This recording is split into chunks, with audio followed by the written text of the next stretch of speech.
El último intento de asesinato en mi contra fue en 2015 y dejé que un tipo se pusiera detrás de mí, desafortunadamente, y me dio una patada giratoria y me tiró de la banca.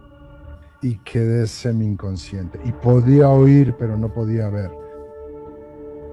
Y estaba en el suelo y él tenía un cúter. Y me agarró por la parte de atrás del cabello y metió la mano para cortarme la garganta, pero yo podía oírlo, así que lo bloqueé. Me cortó la oreja a la mitad y volvió a meter la mano, me jaló del cabello otra vez y volvió a meter la mano más profundo. Y podía sentir sus movimientos, podía sentir su cuerpo, ya sabes, a través de sus manos en mi cabello y pude bloquearlo de nuevo y alcanzó la parte trasera de mi garganta, a 1 milímetro de la arteria anterior. Y la tercera vez que entró para cortarme la garganta fue más profundo. Creo que también para alcanzar la tráquea.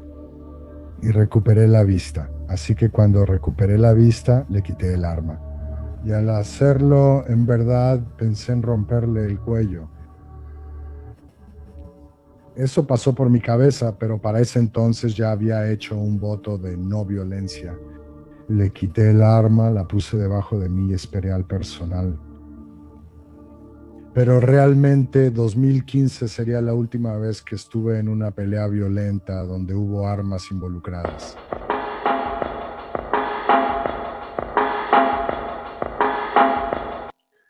Muy bien. De todas las personas que hemos entrevistado, quizás Mike Thompson sea quien ha pasado más tiempo en prisión, 45 años. Han hecho muchos documentales sobre su vida, hay videos sobre él que se han vuelto virales. Hubo una controversia reciente y vamos a escuchar el lado de la historia de Mike sobre eso. Y esta entrevista fue impulsada por John Abbott, porque John Abbott ha visto el material de Mike y le encanta la habilidad de Mike para contar historias, lo cual es fantástico. Y si quieres escuchar historias sobre los inicios de la Hermandad Aria, su formación, no puedes acercarte más a la punta de la lanza que con Mike Thompson. Así que estoy ante un verdadero privilegio y realmente es un honor. Muchas gracias por pasar tiempo con nosotros esta noche, Mike. Bueno, gracias Shaun, aprecio estar aquí. Actualmente contamos con una gran audiencia en el Reino Unido y Ujú. sobre películas como Shock Collar, Historia Americana X, Mm, donde ven a estos tipos en los patios de la prisión. Es un poco ujú. surrealista para la gente en el Reino Unido pensar que realmente sucede. Ujú. Entonces, ¿podrías darnos un poco de contexto sobre lo que realmente sucede y cuál fue tu participación al principio de todo esto? Haré mi mejor esfuerzo. Sabes, entré a prisión a principios de los 70 y fui condenado por un doble homicidio. Dos narcotraficantes que intentaron secuestrar a dos niñas pequeñas murieron durante ese intento de secuestro. Siempre mantuve mi inocencia sobre mi participación en eso. Lo que sí hice fue llamar al hombre que era el padre de las dos niñas y decirle que sus hijas estaban en peligro de ser secuestradas para pedir rescate. Y después de eso tuve que dejar el asunto en sus manos. Pero el problema fue que las dos personas que intentaron llevar a cabo ese plan de secuestro fueron asesinadas y enterradas. Así que pasé por un juicio. Fui declarado culpable de todos los cargos. De hecho, fui el único que lo fue, pero seguí manteniendo mi inocencia. Lo interesante es que tras casi 50 años, ahora está ante el Tribunal de Apelaciones y parece moverse hacia la exoneración. Vaya, fantástico. Es fantástico. Sí, es difícil mantener tu inocencia, porque como sabes, dicen que todos mantienen su inocencia. Y por eso se vuelve difícil cuando de hecho ese es el caso. Pero llegué al sistema penitenciario, empecé en Chino, que es la institución para hombres de California, y me asignaron para ir a San Quentin, pero no tenían una cama disponible, una celda disponible, así que me enviaron a la institución vocacional dual, que está en Tracy, California, y ahí me estaba yendo bien. Quiero decir, la idea de ser un novato, y yo definitivamente era un novato, nunca había estado en prisión, nunca había estado en la cárcel, ¿De qué año estamos hablando? 1973. Y así que no conocí a Tracy hasta el 75. Así que eso es, ya sabes, pasar por el proceso y tienes que hacerte una evaluación psicológica. Y ya sabes, yo era analfabeto, así que eso lo hizo un poco más difícil. Eventualmente aprendí a leer y escribir, pero fui a Tracy y empecé a trabajar para el capellán ahí. Y en ese entonces yo fui criado como nativo, ¿no? Así que esa era mi práctica. Se llama caminar el camino rojo y yo lo hice. Pero era ilegal en este país hablar tu idioma o practicar tus creencias nativas, especialmente detrás de las puertas de hierro. Estaban las tres religiones dominantes, el cristianismo, el judaísmo y el islam, pero en realidad era ilegal practicar creencias nativas. Pero fui a trabajar para el capellán, su nombre era León Inglaterra, y él no solo me inició en el camino de aprender a leer y escribir, sino que me permitió usar el jardín entre las dos capillas para practicar mis costumbres, lo cual hice. Tenía un montículo de oración, un pozo de fuego, un tambor de mano, un abanico de águila y una sonaja. Y yo salía ahí y me ponía a bailar con el oso y bailaba y cantaba, así que lo disfrutaba. Desafortunadamente, Tracy era un bastión de la nuestra familia y tuve un altercado, varios altercados con la nuestra familia, lo que me llevó a Old Folsom, así que me transfirieron a Old Folsom. Pero desafortunadamente, bajo la acusación de que había introducido de contrabando un arma en Tracy, lo cual en realidad sí hice. Era una 38 Smith y Wesson. Tenía una caja de cartuchos, 24 cartuchos, y había hecho un silenciador para el cañón. Pero alguien me delató y entonces no pudieron encontrar el arma. Así que me enviaron a Folsom para ver si no podían sacarme la verdad a golpes. No tuvieron éxito en eso, así que Folsom era la prisión grande en ese entonces. Todos los líderes estaban ahí. Panteras Negras, Familia Guerrero Negra, Hermandad Aria, Mafia Mexicana, Sindicato de Texas, reunidos en un hoyo. Y ahí fue donde me mandaron. Yo era la persona más joven en estar en Folsom en ese momento y apenas era un cachorro. Y así conocí. Quisieron reclutarme para los Panteras Negras. Algunos de mis altercados en Tracy ya se conocían antes de que llegara, por rumores entre los internos. Y así que Yogi Hugo Yogi Pinel, quien era el líder de los Panteras Negras en ese momento, intentó reclutarme para los Panteras Negras. Él era nicaragüense, en realidad no era negro, y la suposición de su parte era que yo era nativo americano. Así que rechacé el intento de reclutamiento por parte de Yogi. Me retó a una pelea con cuchillos y nos encontramos al día siguiente y nos enfrentamos en el patio y él perdió y a mí me dispararon. Y así que realmente es solo cuestión de eso. Sean es historia tras historia tras historia solo en la vieja Folsom. Y luego me enviaron a San Quentin. Y no sé qué tan profundo quieras entrar en eso. Vamos tan profundo como sea posible, Mike, porque incluso si se nos acaba el tiempo, podríamos continuar con esto. Podríamos, o sea, Jamie Morgan vino, hicimos unas 20 horas con él y con John Abbott, de 10 a 20 horas.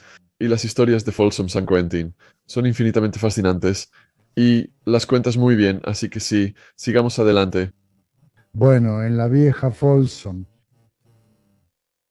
el intento de los Panteras Negras de reclutarme no funcionó y después tuve mi pelea con cuchillos con Yogi.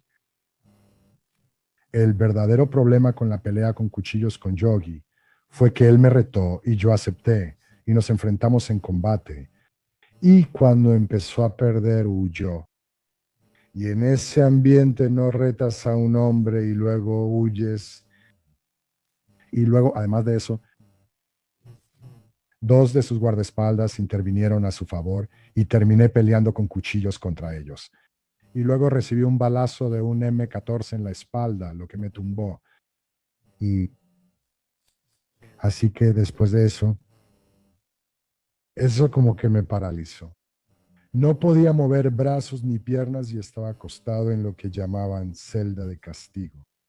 Entonces los guardias pasaban una charola por debajo de la puerta Me tardaba como una hora en darme la vuelta. Solo ponía mi cara en la charola y comía todo lo posible y luego me tardaba otra hora en regresar. Y lo único que tenía en la celda era un agujero en el piso y ese era mi baño y dormía sobre el cemento.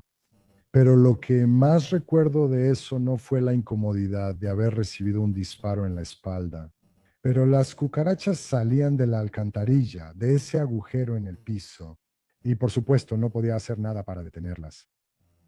Así que podía sentirlas, ya sabes, las antenas grandes subiendo por mi pierna y entrando en mi cuerpo. Creo que es natural, soplas aire para ver si se van, pero no funcionó con ellas. Querían la comida en mi cara, así que al final les puse nombre y las invité a la fiesta. Y así que, pero como 10 días después, el personal vino y me preguntó si quería volver al patio. Y me tomó como una hora levantarme. Dije que sí, me tomó como una hora levantarme. Y solo podía arrastrar los pies, dar un paso. Todavía no podía levantar los brazos y no podía levantar las piernas del suelo para caminar, pero podía arrastrar los pies. Eso hice mientras me arrastraba al patio. Y en el momento en que pasé por la puerta, había un grupo de negros en la parte de arriba. Los blancos estaban a la izquierda, parados junto a la reja de hierro negro que da al río Folsom, y los mexicanos estaban a la derecha y como 4 negros se separaron del grupo. Al pasar me tiraron y me apuñalaron. Y no podía defenderme, por supuesto, porque no podía levantar los brazos. Y lo interesante de eso, Sean, es que yo sabía que no me iban a matar. Al principio me golpeaban arriba, pero podía oír y sentir los cuchillos atravesando mi cuerpo y chocando con el asfalto debajo. Pero yo sabía que me estaban golpeando en la parte superior y que tenían muchísimo miedo. Probablemente había 3 tiradores en la barandilla, así que tenían miedo de que les dispararan. Así que casi tan pronto como saltaron sobre mí, se bajaron y no sin antes llenarme de agujeros. Y entonces, por supuesto, después de que se bajaron, el personal abrió fuego y sin éxito, por supuesto. Y el personal salió con una camilla y quería ponerme en la camilla. Les dije, no, llegué caminando y así me voy. Así que tuvieron que esperar mientras yo lograba levantarme del suelo y regresaba tambaleándome al edificio. Pero en verdad, una vez que estuve fuera de la vista de todos los demás, dije, está bien, ya me pueden poner en la camilla, porque sí estaba un poco difícil caminar. Así que como resultado de eso tuve en ese momento probablemente 15, 16, tal vez 17 peleas con cuchillo cara a cara con otros como resultado de haber derrotado a Yogi. En ese momento me abordó la Hermandad Aria. Además, T.D. Bingham era uno de los miembros más influyentes de la Hermandad Aria en ese momento. Ahora él está en una prisión de máxima seguridad, creo que en Colorado, con el yihadista. Y de todos modos, entonces Tede se me acercó y al igual que Yogi, Yogi me cayó bien de inmediato y Tede también me cayó bien de inmediato. Eran como, ya sabes, esos hombres de verdad, ese tipo de persona. Y así entendías que estabas hablando con un hombre y un guerrero, y ambos lo eran. Pero prácticamente TD me dio el mismo discurso en lo que respecta a la hermandad aria, y también rechacé su oferta. Y por supuesto, mi malentendido era que estaba tratando con racistas y drogadictos. Drogadictos. No eran tanto racistas. Así que rechacé y me dediqué a pelear contra los Panteras Negras y la Black Guerrilla Family como resultado de haber derrotado a Yogi. Y entonces había 4 miembros nativos americanos de la Hermandad Aria en ese momento que estaban en el patio y se me acercaron. Y dije, Mike, en que ellos dijeron, sabemos que eres un viejo de la reserva, y lo era. Crecí en la reserva y ellos dijeron, vivimos mejor aquí adentro de lo que jamás vivimos afuera. En la res ahora eso resonó conmigo, porque la res en la que crecí era de alquitrán, papel, chozas y pobreza absoluta. Y eso llamó mi atención, así que dije, bueno, ¿a qué te refieres? Y el individuo que realmente estaba hablando por los otros 4, él era un hermano de Pete River y su nombre era Oso y se veía como un oso. Era un hombre grande y tenía esa voz profunda, ya sabes, un bajo resonante. Realmente tenía que poner atención. Su voz era tan grave y entonces empezó a explicarme cómo controlaban los recursos en Old Folsom y lo que eso significaba. Y así que eventualmente sí me uní a la banda como resultado de la propuesta que Bear me había hecho sobre controlar nuestros recursos. Sabes, supongo que esa es otra historia. En cuanto a mi ingenuidad, Sí, entonces ampliemos esa historia. claro, claro, es que simplemente la mayoría de mis experiencias en Folsom fueron sobre violencia. En ese tiempo pesaba unos 127 kilos y mido 1,93 m. Tenía entrenamiento en artes marciales. Fui criado por un anciano mitad Nez Percé, mitad irlandés, que me enseñó artes marciales. Y eso en realidad fue mi salvación. En la prisión fue esa habilidad, esa destreza física, si quieres llamarlo así, lo que me permitió pelear, cómo usar y fabricar un cuchillo. Y así que al unirme a la hermandad Aria, una de las primeras cosas de las que me di cuenta fue que la gran mayoría de los miembros eran drogadictos. Y aunque estaban trayendo grandes cantidades de dinero, la mayoría se la gastaban en drogas. De hecho, creo que en un momento el FBI me dijo que en 1978, que es dentro de este periodo, yo era miembro y avanzando en mi potencial de liderazgo. Me tomó alrededor de un año convertirme en líder de la hermandad Aria. Y eso se basó principalmente en las peleas físicas, peleas con cuchillo en las que estuve involucrado, me dispararon. En total me han disparado 22 veces. Una vez con una escopeta M14 y otra con un 36. Y esa es una historia interesante porque fue una pelea con un individuo llamado Rolando. Y él estaba en Solided y era participante de lo que se llamaba los hermanos Solided. Mataron a un guardia ahí y enviaron a los hermanos Rolando a Folsom. Ahora, ya sabes, yo estaba ahí con los Panteras Negras, Black Guerrilla Family, como dije, todos esos individuos, pero también Charlie Manson y su grupo, y Joe Romero y el Ejército de Liberación Sibanés. Así que era como un foco de militancia y lo que otros podrían llamar activismo. Pero yo estaba en una pelea con Roland y no importaba lo que le hiciera, simplemente no parecía afectarle. Durante eso finalmente lo derribé. Pero había un guardia en la Torre 2 que estaba fuera de donde yo estaba en el hoyo, en realidad estaba en la línea principal y terminó disparándome en la pierna con un 36. Eso sí me tumbó. Pero lo realmente interesante de la historia es que, ya sabes, revisaron la herida y me regresaron a mi celda. Escuché que alguien golpeó la caja de las barras. Este guardia entró directamente a mi celda. Y luego dice, mira, me miró hacia abajo, yo estaba acostado en una litera y él dijo, estamos bien. Y yo le dije, bueno, voy a asumir que tú fuiste el que me disparó. Y él dijo, fui yo. Y yo le dije, bueno, tengo que decirte, amigo, que fue un disparo increíble. Y él dice, en realidad no, dice, estaba apuntando a tu cabeza y en vez de eso te di en la pierna. Pero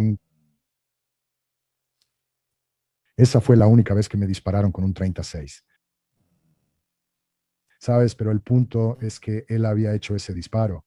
No sé a cuántos metros estaba, pero sí estaba bastante lejos. Y todo lo que tenía era una mira de perla dorada con una mira trasera de cuerno completo. No tenía mira telescópica, nada de eso. Así que realmente fue un disparo increíble y eso me impresionó mucho. Ahora, ese guardia en particular, muchos años después, se convirtió en teniente y yo terminé trabajando para él. Y yo era el único prisionero al que él permitía estar cerca de él. Simplemente no le gustaban los prisioneros. Pero bueno, me estoy adelantando mucho. Hasta este punto de tu historia, Mike, ¿cuántas veces te han disparado? En este punto de mi historia, en Folsom, probablemente una docena de veces. A estas alturas de tu historia ya te han disparado unas 12 veces. Sí, bueno, Talbot, así se llamaba el guardia. Él fue el primero en dispararme. El segundo, Bueno, no, el primero habría sido el Mini 14 por mi pelea con Yogi, porque eso fue justo después de que llegué ahí. Y luego el disparo en la pierna de Talbot fue probablemente 6 meses después. Y sabes, algunos de esos disparos fueron, ninguno fue tan grave. Cuando peleaba, Yogi se alojó junto a mi columna vertebral. No lo removieron, les tomó 30 años y después de 30 años finalmente entraron y lo sacaron de junto a mi columna vertebral. Y estaba teniendo algunas dificultades con mi movilidad como resultado de esa bala, así que decidieron entrar y removerla. Pero estoy pensando en mi cabeza, basándome en tu pregunta, ¿cuántas veces me habían disparado hasta ese momento? Porque me dispararon, me enviaron a San Quentin como resultado de la última vez que me dispararon. Wendell Norris, su apodo era Blue.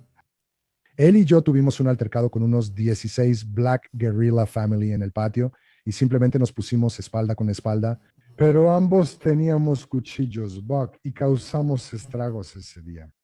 Y me dispararon de nuevo entonces, pero como resultado de eso me enviaron a San Quentin.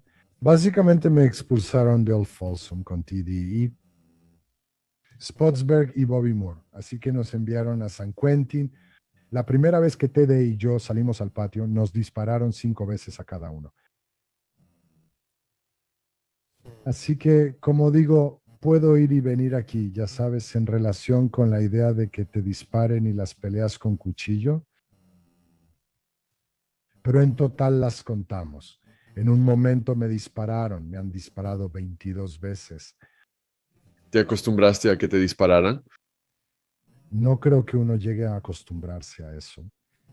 Es como cualquier otra cosa. Ahora, quizás más importante, anticipas que te van a disparar. Cuando sales a una pelea con cuchillos, en aquel entonces, en los 70s, podías meterte en una pelea con cuchillos, una pelea real con cuchillos, cara a cara, a menos que fuera en el hoyo, como en Folsom. Tenías apoyo y luego enfrentabas a alguien directamente. Y podía ser una pelea con cuchillos bastante intensa, incluso hasta el punto de hacer sangrar a tu oponente. Pero todas mis peleas han sido de frente. No soy un asesino, no ataco por la espalda ni nada por el estilo. Pero como resultado de eso, las consecuencias son tales que te das cuenta de que cuando entras en ese tipo de combate, lo más probable es que te disparen. Peleaba con la mafia mexicana en San Quentin TD y ambos recibimos 5 disparos de una escopeta, pero nos destrozó a los dos y afortunadamente ambos éramos hombres grandes. Y de hecho, el doctor que se encargó de las heridas en ese momento me lo dijo. Si no hubiera tenido la masa que tenía en la espalda, probablemente habría penetrado en mis pulmones o en mi corazón. Y así que eso fue lo que me salvó. Entonces, en estas peleas con cuchillo, solo vas a herir a alguien y esa es tu victoria. ¿O había peleas a muerte? Algunas personas sí pelean a muerte. Yo nunca tuve que hacerlo. Siempre tuve la suerte de derrotar a mi oponente. Quiero decir, hubo ocasiones en las que algunas personas intentaron apuñalarme por la espalda y yo les quité el cuchillo. Y de hecho recibí muchas críticas por no matarlo, pero no le veo ningún valor a eso. No le veo ningún valor a quitarle la vida a otra persona si no es necesario. Pero la crítica era que los dejé vivos para que regresaran otro día. Y eso realmente nunca fue el caso. Nunca tuve ese problema de que alguien intentara regresar y terminar lo que había empezado. Ahora, eso puede haber sido porque recuerdo en una ocasión, de hecho, fue otro miembro de AB quien intentó apuñalarme en el pasillo por la espalda. Le quité el cuchillo y lo derribé. Y cuando él rogó por su vida, apreté el cuchillo y le dibujé un círculo alrededor del corazón con el cuchillo, solo como recordatorio. Ahora entiendo que esto me hace sonar extremadamente violento, pero la verdad, Sean, es que detesto la violencia, siempre lo he hecho. El problema es que soy muy bueno en eso y en un ambiente controlado como la prisión eso es una ventaja. Y es la razón por la que sigo vivo hoy. Pero me gustaría enfatizarle a usted y a su audiencia que realmente no me gusta la violencia. ¿Experimentabas más violencia cuando eras independiente o aumentó cuando estabas con AB? Tuve más violencia, supongo que es un equilibrio. Sabes, cuando eres miembro de la marca, la violencia como que te busca porque tienes que mantener tu base de poder. Y particularmente con la marca, tu base de poder se basa en tu potencial para la violencia. Esa es tu moneda, por decirlo así, la violencia. Y por supuesto también lo fue para mí. Así que muchos altercados como miembro de la marca. Pero antes de convertirme en miembro de la marca, también tuve mi parte de altercados. Y también, ya sabes, después de que me fui, quiero decir, el último intento de quitarme la vida fue en 2015 y desafortunadamente dejé que un tipo se pusiera detrás de mí. Y él me dio una patada giratoria y me tiró de la parte trasera de una banca y quedé semi inconsciente. Podía escuchar, pero no podía ver. Y yo estaba en el suelo y él tenía un cúter. Me jaló el cabello por atrás y se acercó para cortarme el cuello, pero lo escuché y lo bloqueé. Me cortó la oreja a la mitad, se acercó de nuevo, me jaló el cabello y metió el cuchillo más profundo. Y podía sentir sus movimientos, podía sentir su cuerpo, ya sabes, a través de sus manos en mi cabello y pude bloquearlo de nuevo y atrapó la parte trasera de mi garganta a 1 milímetro de la arteria anterior. Y la tercera vez que vino a cortarme la garganta, entró más profundo. Creo que también para alcanzar la tráquea. Y recuperé la vista. Así que cuando recuperé la vista, le quité el arma. Y al hacerlo, en verdad pensé en romperle el cuello. Eso pasó por mi mente. Pero para ese entonces ya había hecho un voto de no violencia. Así que le quité el arma, la puse debajo de mí y esperé a que llegara el personal. Y eso fue realmente en 2015, la última vez que estuve en una pelea violenta donde hubo armas involucradas. Yo recibí varias golpizas por parte del personal cuando me alejé de la marca. Pero ya sabes, como dices, no vamos a cubrir 45 años en prisión en el tiempo limitado que tenemos aquí. Así que supongo que tendremos que abordar esto por partes y ver cómo nos funciona. Dijiste, ya sabes, lo dijiste tan casualmente, le quité el arma. ¿Podrías explicar cómo lo hiciste? Sí, lo vi. Cuando recuperé la vista, él intentaba cortarme el cuello de nuevo. Y cuando bajó la mano con el cúter en la mano, lo vi. Así que simplemente tomé mi mano derecha. Lo agarré primero de la muñeca, giré su mano para romperle la muñeca y le quité el cuchillo de la mano.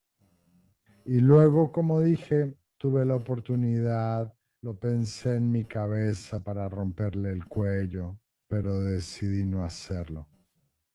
Ahora, creo que lo más interesante al contarte esto es que la razón por la que decidí no hacerlo fue porque en realidad escuché la voz de mi esposa en mi cabeza. Y mi nombre nativo es Cielo Viejo Hombre, Cielo, Cielo Wicarca. Y la escuché decir, no, cielo. Y la escuché. Todavía lo hago. Mike, ¿cuándo se fundó la Hermandad Aria y por qué? Alrededor de 1968 en San Quentin. La mafia mexicana los precedió por varios años, pero 68 fue realmente, creo, el origen de la Hermandad Aria en San Quentin. Y lo que tenías era, bueno, de hecho yo tuve esta experiencia, así que lo pondré en ese contexto. Teníamos a varios neonazis, por ejemplo, en San Quentin, y ellos tenían algunos, y ellos tenían la muy mala costumbre de hablar por hablar, y negros, judíos, lo que sea. Pero una vez que provocaban, especialmente a los negros, y los negros querían pelear, ellos no aparecían por ningún lado. Así que como resultado, lo que pasó fue que la población blanca, que realmente no tenía nada que ver con esto, sufrió las consecuencias a manos de los negros. Así que la idea detrás de la marca era realmente tomar el control de eso, tomar el control de la población blanca y asegurarse de que ya no fueran victimizados por otras razas. Pero de la misma manera tuve varios altercados con los neonazis. Quizás es algo que me molesta personalmente, Sean. Yo los llamo parlanchines.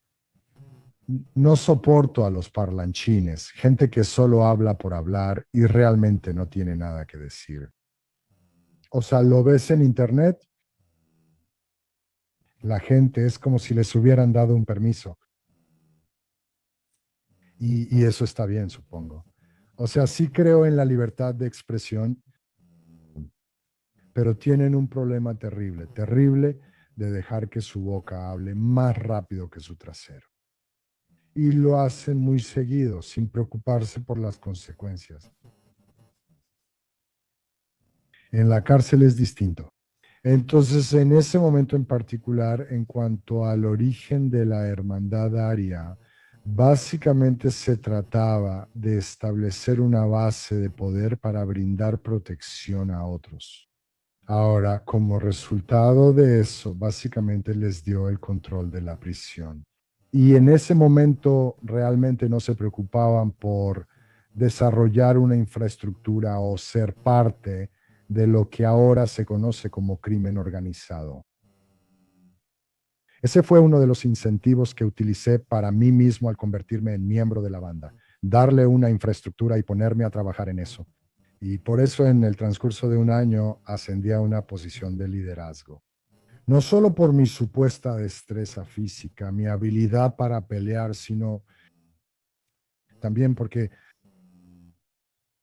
yo había traído la idea de construir una infraestructura que estuviera a la par de otras facciones del crimen organizado, como la mafia italiana y otros que usan su base de poder no solo para generar ingresos, sino que usan esos ingresos para construir la infraestructura de la organización.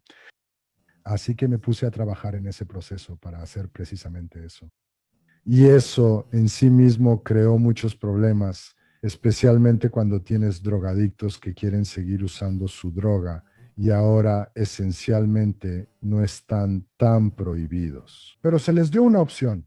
Puedes dejar de usar, comprometerte con la organización, que ya sabes como organización, pero si sigues usando, entonces necesitas entender que vas a ser considerado prescindible. Así que cuando surja una misión que requiera a alguien que sea prescindible, serás el primero al que llamen porque has demostrado una incapacidad para comprometerte con la organización.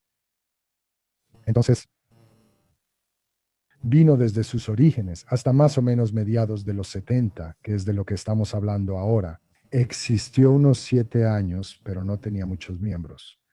Y para poder ser miembro tenías que tener la capacidad de básicamente defenderte solo en vez de depender de un grupo o cualquier otra cosa.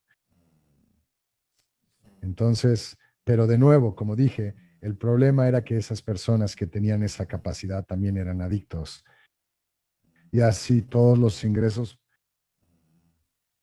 generados iban a parar a manos de los miembros y simplemente no tenía sentido. Para mí eso era completamente ilógico. Solo para tener más contexto sobre la ave, Está bien. ¿de dónde viene la marca y cuáles fueron las primeras influencias en cuanto a tatuajes y filosofía? ¿Y qué tomaron de los nazis alemanes? Bueno, contrario a la creencia popular, la marca no tenía que ver con la supremacía blanca en ese entonces. Tenías a Teddy Bingham, que era judío. Algunos dicen, era medio judío, su madre era judía. Pero Teddy era judío. Él tenía la estrella de David tatuada en su cuerpo y no era lo que él llamaba, él me lo dijo. Él dijo, no soy judío practicante, pero estoy orgulloso de ser judío. Había nativos americanos. Los cuatro que se me acercaron, tres eran Pete River y uno era Maidu. Así que tenías a los Simoyens. Así que esta idea de la supremacía blanca no se trataba de eso, se trataba de controlar tus recursos. Y cada pandilla que existía detrás de las puertas de hierro, esa era su prioridad, controlar sus recursos, ganar dinero y usar ese dinero de alguna manera. En su mayoría, eso era básicamente para vivir a lo grande o para irse de fiesta. Y luego, si se les llamaba, pero filosóficamente no había nada ahí. Friedrich Nietzsche, que era alemán y ya sabes, el Übermensch, el precepto del superhombre ahí. Se hicieron muchos estudios relacionados con Friedrich Nietzsche, von Clausewitz, Sun Tzu y Masucci. ¿A quién? Todos eran guerreros, así que la idea aquí era que supuestamente estabas ejemplificando un código de guerrero. El problema, desde mi perspectiva, es que eso es muy difícil de hacer cuando eres un adicto. Porque como ahora sabemos, las drogas, en su mayoría, la adicción es una enfermedad del cerebro y se apodera del cerebro. Esa adicción se apodera del cerebro. Así que no vas a obtener un pensamiento racional asociado con eso. Pero aunque ahora otros pueden decir honestamente, y es que la Hermandad Aria es un grupo supremacista blanco, un grupo de odio, si así lo quieres ver. En ese entonces todavía estaba en su infancia, así que eso no existía. No había tipos con esvásticas ni nada de eso. De hecho, la única asociación con eso era, como dije, con los neonazis y no les tengo mucho respeto, nunca lo he tenido. Así que era un código de guerrero y eso se ejemplificaba filosóficamente a través de las enseñanzas de individuos como Federico Nietzsche y von Clausewitz. Escribimos un libro titulado Sobre la guerra y el sol. Tsu Masucci fue el autor de la Escuela de Dos Espadas y Samurái. Pero el problema, Sean, era que la gran mayoría de los miembros realmente no ejemplificaban el código de un guerrero. Sonaba bien. Tenías la conexión irlandesa, ¿sabes? Yo soy en parte irlandés. Tengo familiares que aún viven en Irlanda. Me refiero a que tengo familiares en Irlanda y mis antepasados se pueden rastrear hasta Irlanda, así como también a Suecia. Frecuentemente me preguntan, ¿tienes sangre indígena? No lo sé.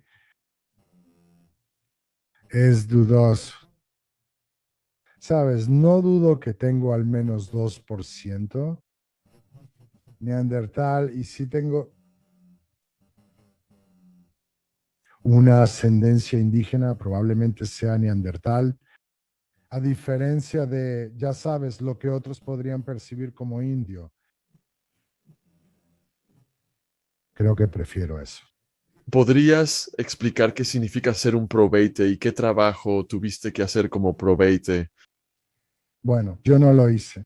Sabes, cuando me negué a unirme a la marca, no sabía que eso era algo inaudito. Había personas que se esforzaban por ser siquiera consideradas por la marca para convertirse en miembros porque era difícil debido a tus calificaciones.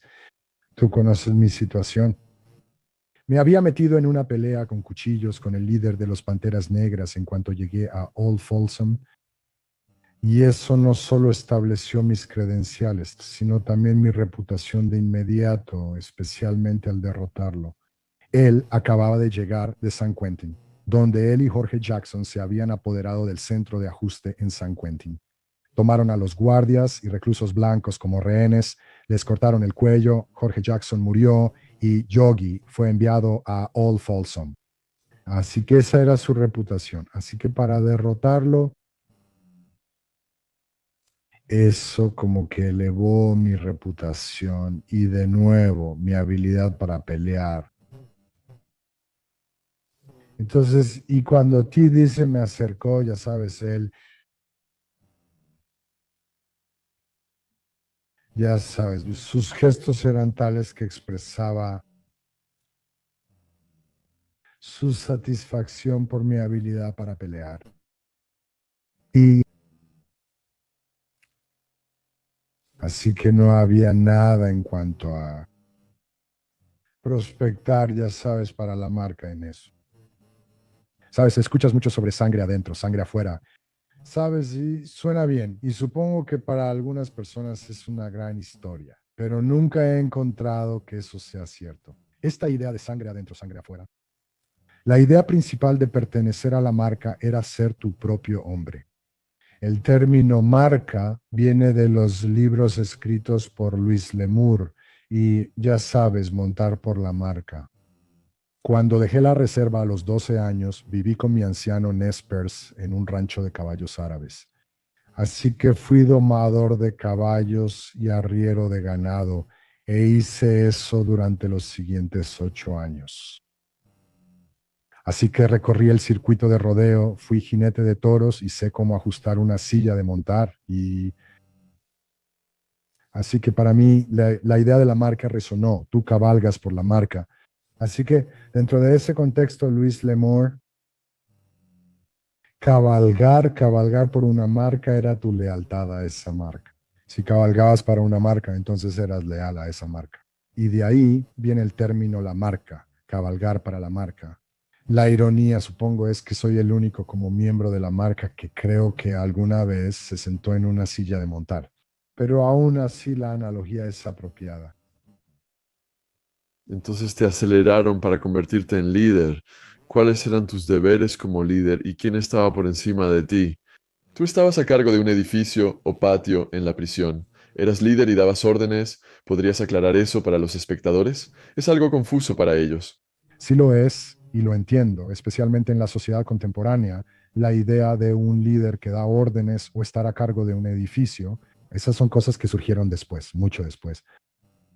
En aquel entonces, cada persona era simplemente eso, un individuo, y eso era lo que se requería para ser miembro de la marca, valerte por ti mismo. Si no podías hacer eso, no serías miembro de la marca. Así que mientras evolucionaba hacia ese papel de liderazgo, eso realmente se convirtió en el punto en el que introduje la idea de una infraestructura empresarial. Utilizar tus ingresos para expandir la infraestructura de la marca más como un negocio, usando esos ingresos para comprar propiedades, por ejemplo, en la calle, para desarrollar negocios ahí afuera. Así, cuando los miembros de la marca salieran en libertad condicional, tuvieran trabajo, usar esos ingresos para empezar a comprar bienes raíces, casas, vehículos, etcétera. A eso me refiero con infraestructura empresarial típica. No necesitas ponerle mucha gracia, no es tan complicado. Pero esas eran las responsabilidades que yo percibía como mías. Y además no soy un firme creyente en ese código de guerrero. Y lo he sido toda mi vida. Así que si vas a tomar la posición de que vas a adherirte a un código de guerrero, hay una ética de trabajo y un código de conducta asociados, si así lo quieres ver. Y eso significa que cómo te cuidas, tu alimentación, tu ejercicio, tu capacidad para educarte a ti mismo, para educar a otros. Y eso es a lo que me refiero con infraestructura, ¿no? Así que esas fueron las responsabilidades que asumí: entrenar a otros en artes marciales, cómo pelear con cuchillo, cómo fabricar un cuchillo. Eventualmente introduje armas de fuego en la prisión en forma de pistolas Derringer de 5 tiros. En Old Folsom pusieron detectores de metales, así que tuve que encontrar la forma de burlarlos. Y lo logré usando física simple. Pero me alineé con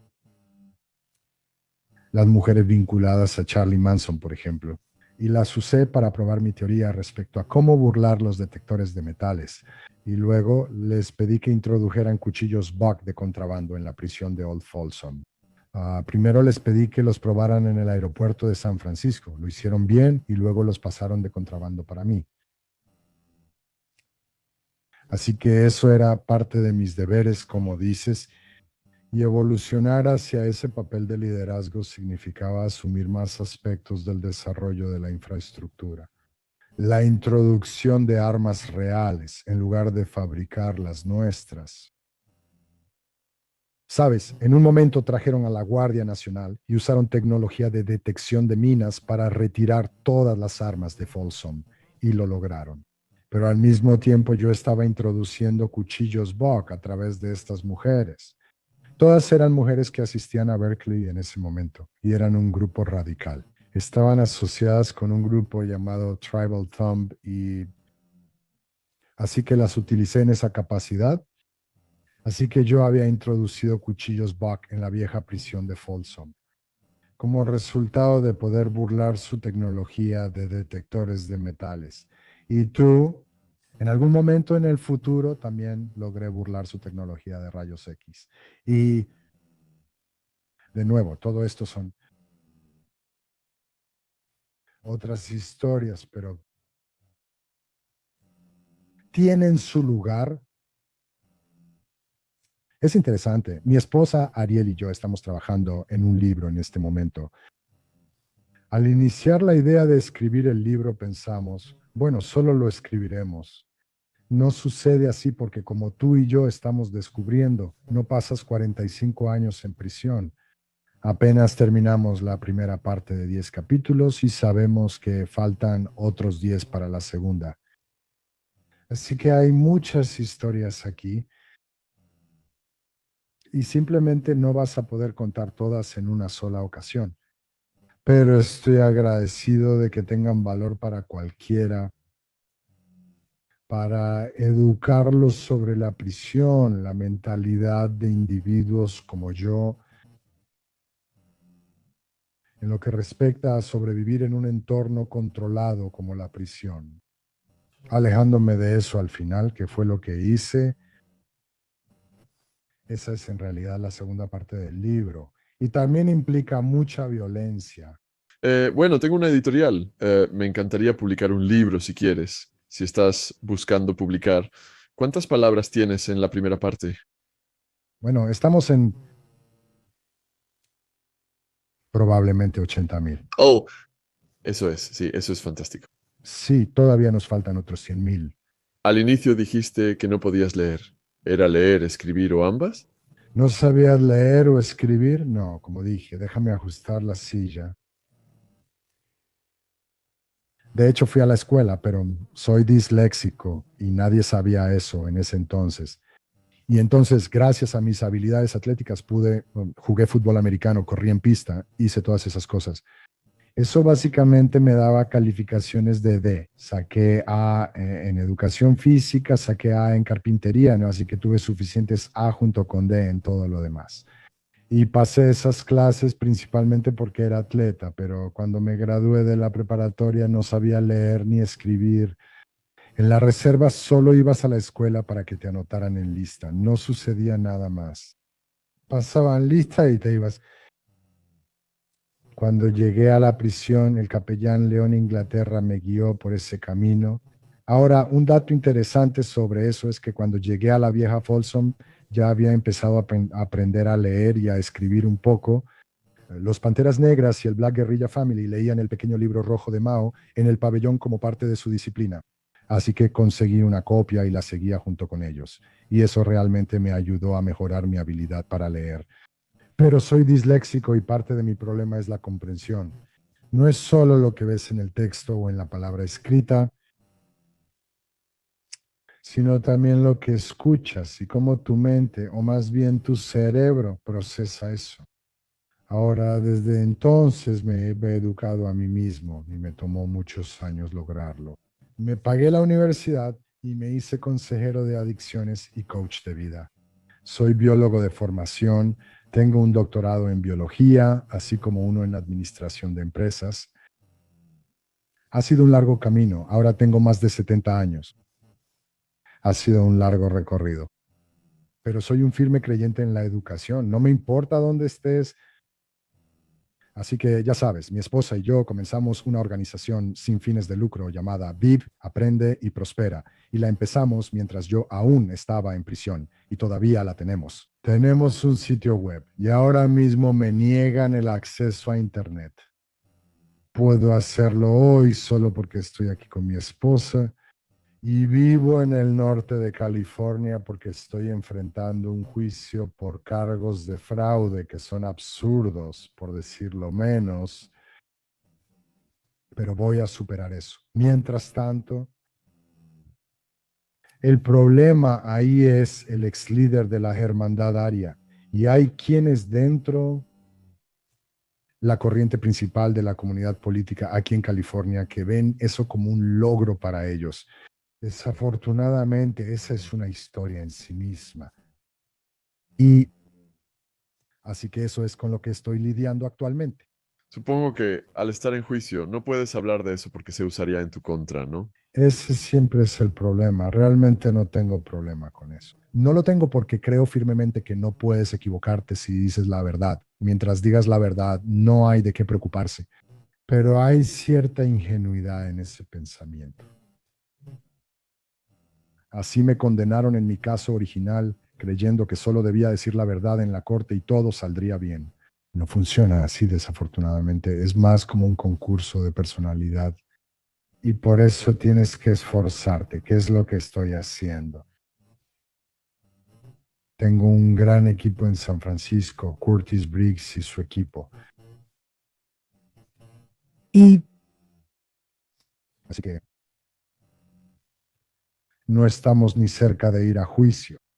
Así que, aunque puedo abordar cuestiones procesales, abordar los hechos realmente no sería inteligente, salvo decir que están muy lejos de la realidad. Viene con la notoriedad. Creo que fue Jaime Morgan. ¿Puedes confirmar algo? Dijo que estaba hablando de la hermandad aria usando a las Ujú. mujeres de Manson para meter cosas. No te nombró específicamente, pero acabas de confirmar que esa era tu estrategia. Y otra persona que mencionaste, de la que tenías bastantes historias, creo que John Abbott también tenía historias sobre él, era Kemper. Edmund Kemper, ¿lo llegaste a ver? How? Edmund Kemper, el asesino serial. Ah, sí sé de quién hablas. Sí. Eso vino después junto con el asesino de la bolsa de basura. Sabes, él subía gente a su camioneta, los desmembraba, los metía en bolsas y los dejaba en contenedores por todos Los Ángeles. Pero sí, Charlie Manson, pasé 10 años con él y Sirhan, quien asesinó a Bobby Kennedy, pasé 10 años con él en Corona. Varios de ellos, y ya sabes, tienen su propio brillo. Pero en lo que respecta a Charlie, no le caía muy bien, ya sabes, los medios hicieron de Charlie quien era. Para mí, Charlie solo era un vándalo. Ya sabes, era un convicto que manipulaba a jóvenes impresionables y usualmente a través de la influencia de alucinógenos. Tras las puertas de hierro, él era un don nadie. Ahora que tenía recursos, lo consideras. Dices, está bien, es un don nadie, pero tiene recursos, así que usémoslos. Y eso fue lo que hice. Usé a sus mujeres. Tenía algunas mujeres que le seguían siendo leales, como Sandra Good y Squeaky Fromm. Y solía hablar con él por teléfono. Y, pero ya sabes, toda la idea de o lo que Charlie y su grupo hicieron, ya sabes, matando a la gente que mataron y la manera en que lo hicieron, ya sabes. Sharon Tate, Dios mío, toda una mujer embarazada sacándole al bebé. Quiero decir, para mí no hay un crimen más atroz. Y entonces, normalmente lo habrían matado en la cárcel, pero lo mantuvieron bajo custodia protectora la mayor parte del tiempo en una unidad especial. Pero eso no se construyó hasta 1992. Antes lo tenían en una unidad de vivienda protectora en Soledad.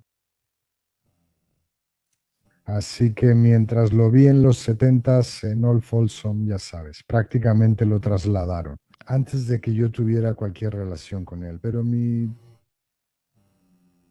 relación era más con sus seguidores y usándolos como recurso para introducir armas y otros objetos de contrabando en la prisión.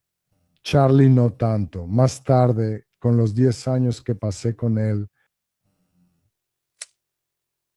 realmente llegas a conocer a una persona en un espacio tan reducido. Éramos solo unos pocos en la unidad. Así que vivir con Charlie durante 10 años realmente me mostró cómo era él. Respeto mucho más a las mujeres que integraban su grupo. Increíblemente inteligentes, valientes, pero desafortunadamente desorientadas. Entonces fue eso un quid pro quo, donde tú usaste sus recursos y él sentía cierto grado de seguridad porque estaba proporcionando esos recursos. Sí, sí, está bien dicho. Esa es la manera más simple de decirlo. Y, sabes, si dices tener ética, ya sabes, en cualquier capacidad, entonces eso parece ir en contra de ese código del que estaba hablando. Pero eso hay que sopesarlo en cualquier negocio asociado con eso. Y eso fue lo que hicimos. No debo culpar a otros, fue mi responsabilidad. Vaya, está bien. Entonces, cuando te volviste líder por primera vez, parecía que necesitabas Ujú. habilidades de contabilidad para hacer esto. Poner todos estos activos, inversiones inmobiliarias, de alguna manera lo construyes. Estás externalizando la marca hacia las calles. ¿Realmente no creas este valor? Sí, eso es realmente a lo que se reduce. Y hablas de habilidades contables, de las cuales yo no tenía ninguna. Pero ya sabes, el sentido común creo que te saca adelante la mayoría de las veces, especialmente dentro de un entorno controlado. Así que realmente se trata más de conocer tu terreno y con qué estás lidiando y de responsabilizar a las personas por lo que se les ha dado como responsabilidad. Tal vez ya lo mencioné, pero el FBI calculó que en 1978 saqué 3.5 millones de Old Folsom. Por los estándares de los 70, eso es bastante dinero. Eso es lo que haces. ¿De dónde viene ese dinero? Usualmente, principalmente de la venta de drogas. Entonces, si no se están inyectando las drogas, si los miembros no se están inyectando las drogas en el brazo y no están de fiesta ni viviendo a lo grande, por así decirlo, entonces hay recursos considerables disponibles para invertir. Y ese fue el caso. Así que te encargas de las familias de los miembros, te aseguras de que tengan casas, de que no tengan que trabajar, de que tengan vehículos y así sucesivamente. Que estás viendo diferentes empresas y en cuanto a cultivarlas, poniendo equipos de gestión en su lugar. Y eso es todo. Todo eso cuesta dinero, es una inversión, pero creo que es una inversión inteligente. La marca llega a ser más grande en las calles que en prisión por esa estrategia. No, no, no lo creo. No es que tuvieras tantos miembros, pero los recursos que la marca controlaba solo en Folsom y San Quentin superaban por mucho cualquier cosa que controlaran en la calle. Tenías muchos miembros que también eran miembros de los Ángeles del Infierno, por ejemplo. Así que cuando llegaban a la prisión se ponían ese abrigo de la hermandad aria y eran hermandad aria, pero cuando salían de la prisión se ponían su parche de los Ángeles del Infierno y reanudaban sus actividades con los Ángeles del Infierno. Entonces, otra vez había mucho con lo que lidiar ahí. En cuanto a infraestructura, quiero decir, lo más inteligente que hizo Sony fue incorporar a los ángeles del infierno, los llevó al ámbito internacional. Y desde una perspectiva de negocios, eso fue extremadamente inteligente. Sí, eso fue desde Arizona, ¿no? ¿Cómo se expandió la hermandad aria a otros estados como Arizona? Sí, no, no fue tanto un proceso de reclutamiento, sino que había individuos que fueron transferidos allí o que estaban en el sistema federal. Y así, al convertirse en prisioneros de una instalación federal en otro estado, interactuaban con otras personas que eran prisioneros estatales o federales.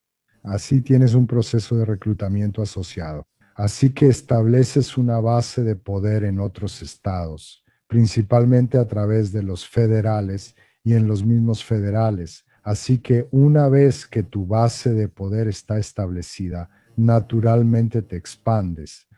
Puedes usar, por ejemplo, nosotros usamos el proceso de citación en el sistema judicial para traer personas de otros estados y penitenciarías federales, para tener reuniones aquí en California donde discutirías temas, prioridades, agendas y luego los enviarías de regreso y ellos asimilarían eso en las diferentes estructuras, donde sea que estuvieran.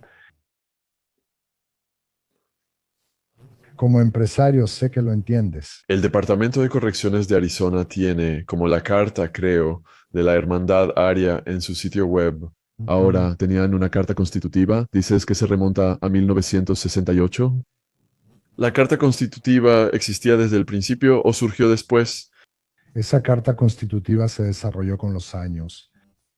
Es como los ángeles del infierno. Hay varias cartas constitutivas y el capítulo de Oakland, el capítulo de San Bernardino, etcétera.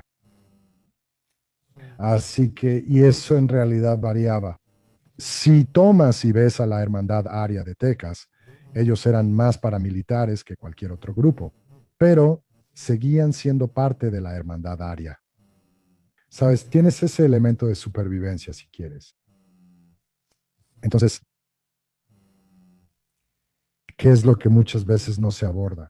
Y una de las cosas que yo implementé en la vieja Folsom fue la contrainteligencia. Hasta ese momento no se había utilizado contrainteligencia en nombre de la organización. Y yo sabía, por ejemplo, que el personal tenía conductos que les estaban proporcionando información. No solo sobre la Hermandad Aria, sino también sobre los Panteras Negras que eran muy militantes en ese momento, así como sobre la familia Gorila Negra y así sucesivamente. Y así que la contrainteligencia simplemente consistía en saber quiénes eran esos conductos, darles información y luego ver cómo esa información regresaba a ti. Eso básicamente te decía con qué estabas tratando. Por medio de la contrainteligencia podías darles información falsa a esos conductos para que la transmitieran al personal. Y en realidad era muy efectivo. Sabes, cuando llegué al punto en el que simplemente tomé la decisión de alejarme de la marca, realmente sentí una comprensión real de cómo funcionó esa contrainteligencia, simplemente basado en lo que las autoridades pensaban que sabían sobre la marca, que era toda esa desinformación que yo les había dado a través de sus conductos. Así que ya sabes, básicamente me demostró que fue efectivo. A medida que la marca se fue adoptando en otros estados, entonces, si querías que se hiciera algo en Texas, podías simplemente dar una orden a Texas y ellos lo llevaban a cabo sin hacer preguntas. ¿O había política entre los estados y rivalidades? Eventualmente se volvió justo eso, lo último. Pero al principio establecimos un consejo y una comisión de individuos que supervisaban el funcionamiento de la marca a nivel nacional. Yo era miembro de ese consejo de 3 personas, fui elegido para eso en un momento. No pasé mucho tiempo ahí por eventos que ocurrieron con los que no estaba de acuerdo. Eso es quitar la vida a inocentes. Ya sabes, al seguir un código de guerrero, creo que si un hombre quiere enfrentarse cara a cara, no tengo problema con eso. Incluso hasta el día de hoy, aunque he hecho un voto de no violencia, pero entiendo que ese es mi punto, con lo que no estoy de acuerdo y lo que no apruebo ni aprobaría en ese entonces es quitar la vida de personas inocentes. Y con eso me refiero a individuos que no tienen nada que ver con tus actividades, especialmente detrás de las puertas de hierro. Así que quizá el mejor ejemplo que uso es el caso de Margot Compton. Ahora Margot era una. Ella era masajista para Los Ángeles del Infierno en uno de sus salones de masajes. Si ella testificó contra Buck Garrett, el segundo al mando de Los Ángeles del Infierno, en un caso de proxenetismo. Él recibió 4 años. Los federales la atraparon en Oregón. Ella era usuaria de metanfetaminas. Como tú y todos saben, la Hermandad Aria, yo no soy parte de ella. Los Ángeles del Infierno controlaban el mercado de metanfetaminas. Así que una vez que ella estuvo en Oregón, contactó a su conexión en el área de la bahía para conseguir droga. Esa conexión contactó a los ángeles del infierno y Buck Garrett envió 2 sicarios al lugar donde ella estaba escondida por los federales en Oregón. Entraron a la casa, su novio estaba en el sofá, le dispararon en la cabeza, luego entraron al dormitorio. Ella tenía 2 niñas gemelas de 6 años. Abrazaron sus ositos, sostuvieron a Margot mientras disparaban a las niñas y después mataron a Margot. No estoy de acuerdo con eso en ningún caso. Eso es lo que digo sobre personas inocentes. Sabes, no lo voy a condonar, no voy a ser parte de eso.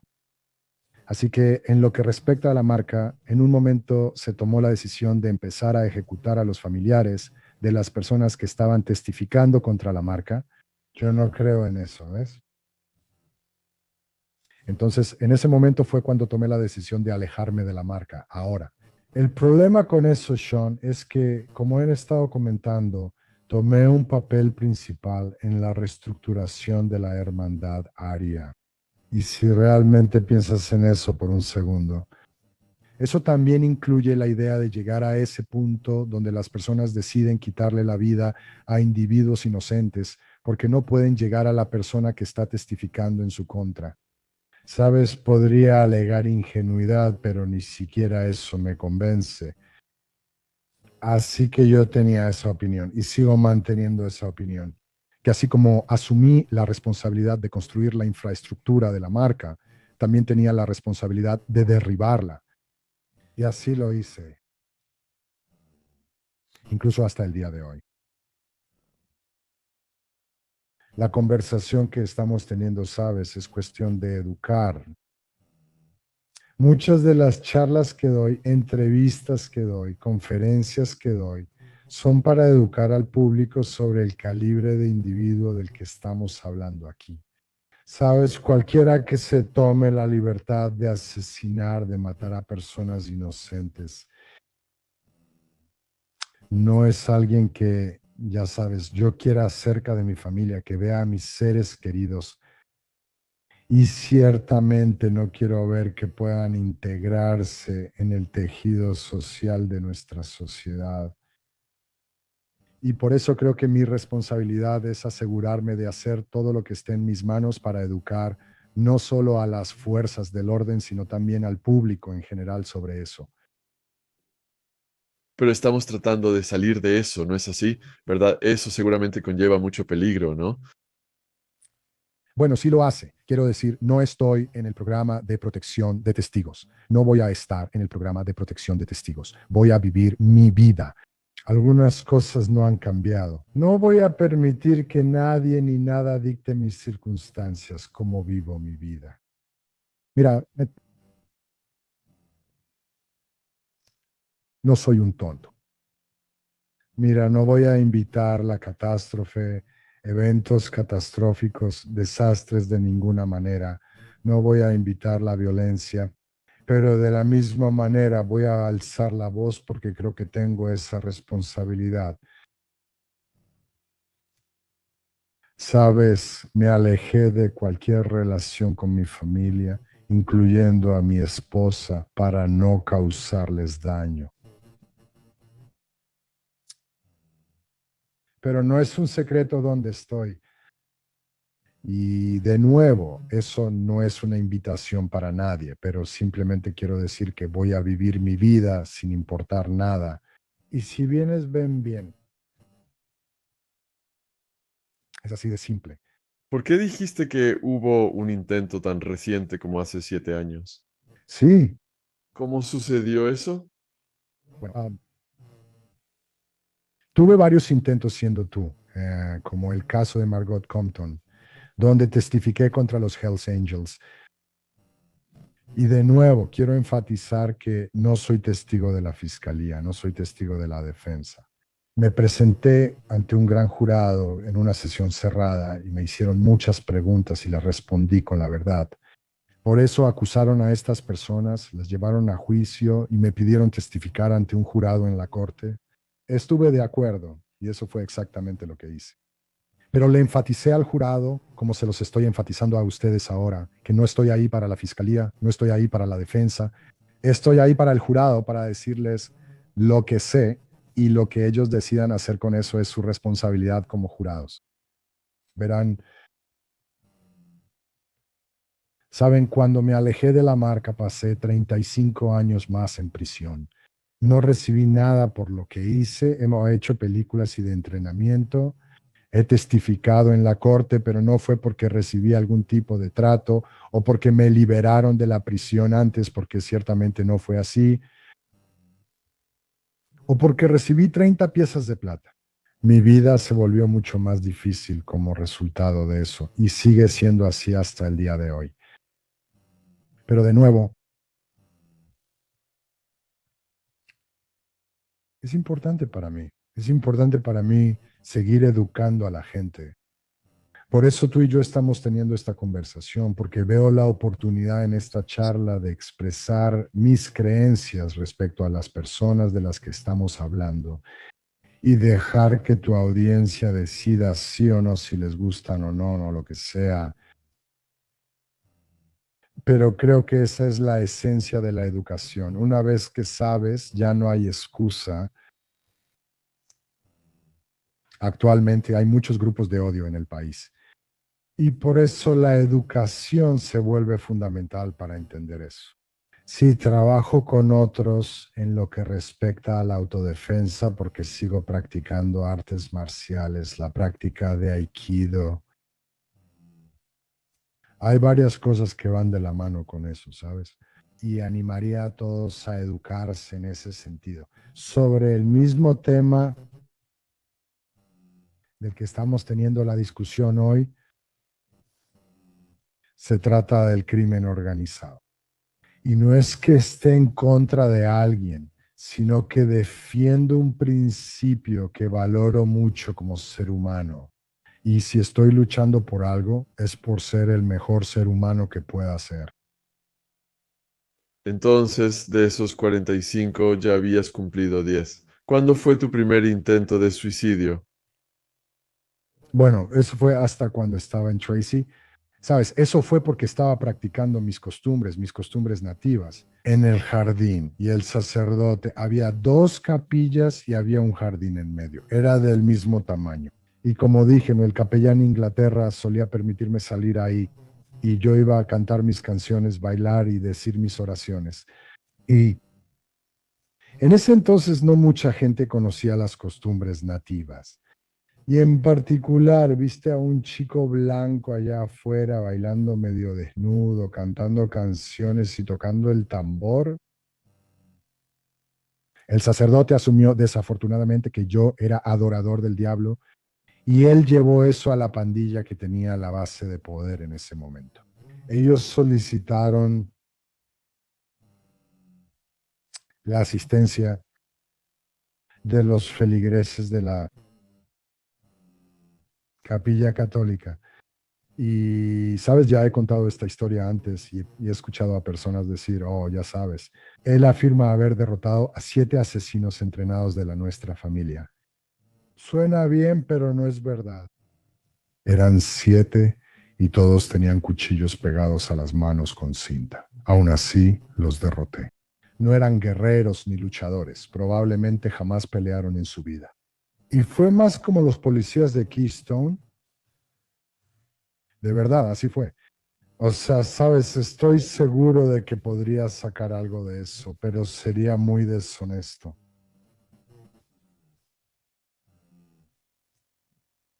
Así que no es algo por lo que, ya sabes, me vaya a mandar a hacer una hebilla de cinturón que diga 7 de un golpe ni nada por el estilo. En esos momentos, Mike, ¿cómo mantienes la calma y actúas? ¿Cómo entrenaste tu mente así? Fue mi anciano quien facilitó eso. Sabes, cuando él me enseñó artes marciales, me enseñó una gran variedad de estilos diferentes y me animó a hacer los míos. Así que ya sabes, cuando yo andaba en el circuito de rodeo como jinete de toros, era joven y superaba a los hombres mayores en la monta de toros. Y ya sabes, ellos querían ese cinturón de hebilla dorada, pero por la noche todos acampábamos en los olivares alrededor del rodeo y ellos se emborrachaban. Y yo no tomo, pero ellos sí se emborrachaban y luego venían a buscarme porque querían superarme donde no pudieron hacerlo en la arena del rodeo. Así que de alguna manera perfeccioné mis habilidades para pelear. Mira, y de nuevo, estos eran un montón de vaqueros borrachos que en realidad no podían ni siquiera salir de una bolsa de papel mojada. Pero eso me permitió perfeccionar mis habilidades contra varios atacantes y usar las técnicas que mi maestro me enseñó. Y así que cuando fui a prisión, sabes, ahora la diferencia supongo es que Sabes, cuando peleas contra un montón de vaqueros borrachos, en realidad es, bueno, no quiero que esto se malinterprete, pero puede ser divertido, ¿sabes? Porque están borrachos, pero en prisión es diferente. Así que cuando tumbas a un hombre, digamos, fuera del ruedo, en tu campamento ahí, ¿sabes? Te haces para atrás y puede que te estés riendo. Y le dices, viejo borracho, quédate en el suelo. Y sabes, puede que lo haga o puede que no. Pero en la cárcel, cuando derribas a alguien, lo derribas y te aseguras de que no se levante. No permites que se levanten. Y esa era la diferencia. Tuve que cambiar mi forma de pensar. Esa idea de que un hombre honorable se retira y dice, está bien, te derribé. Adelante, levántate y continuemos nuestra pelea.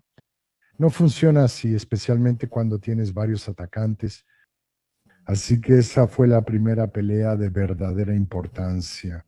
Quiero decir, ya había estado cuando recién llegué al centro de recepción. Me metí en problemas con un tipo que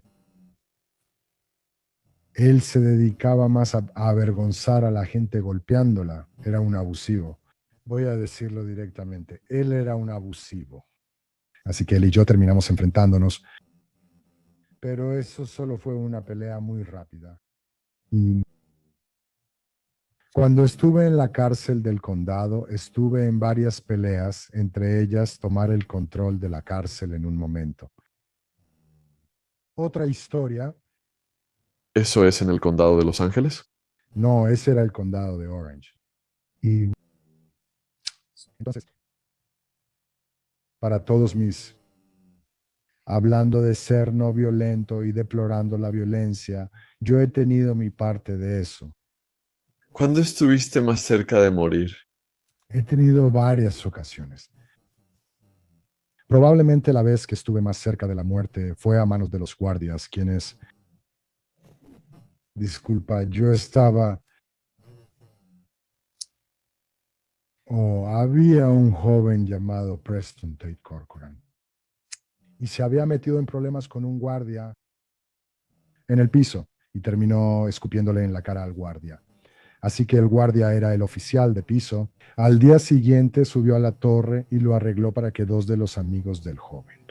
Él era negro y dos de sus enemigos eran mexicanos.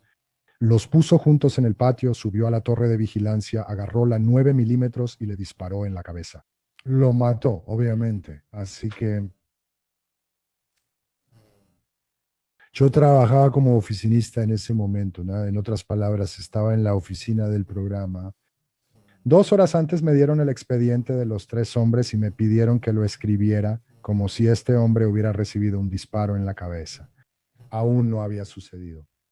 Así que cuando sucedió fui con un teniente y le dije lo que había pasado, básicamente. Así que él hizo una investigación. Al final fue con los federales. 8 guardias en Corcoran fueron acusados formalmente.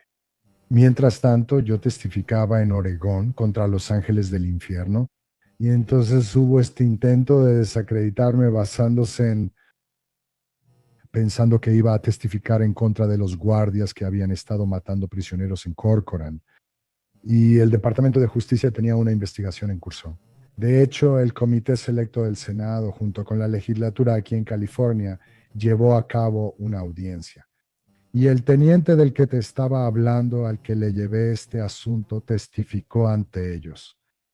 Y cuando lees la transcripción,